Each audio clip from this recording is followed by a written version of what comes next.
Une fois que vous êtes en mesure de poser des mots sur vos émotions, l'autre étape pour contrôler vos émotions consiste à vous arrêter aussi longtemps que nécessaire sur tout le cheminement intellectuel et psychique qui se met en place à l'apparition d'une émotion. Cette étape vous permet de mieux comprendre dans quelles croyances, quel mode de pensée ou expérience négative la nouvelle émotion s'enracine.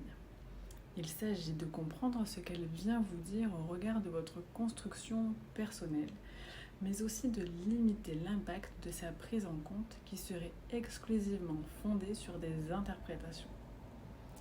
L'expérience vécue est observée de manière à en tirer des règles applicables au quotidien.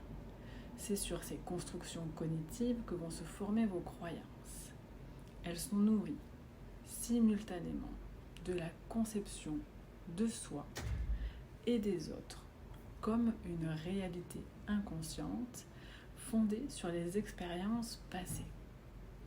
Et ces croyances sont alimentées et renforcées en permanence par des processus automatiques, le plus souvent inconscients, qui visent à valider coûte que coûte leur contenu.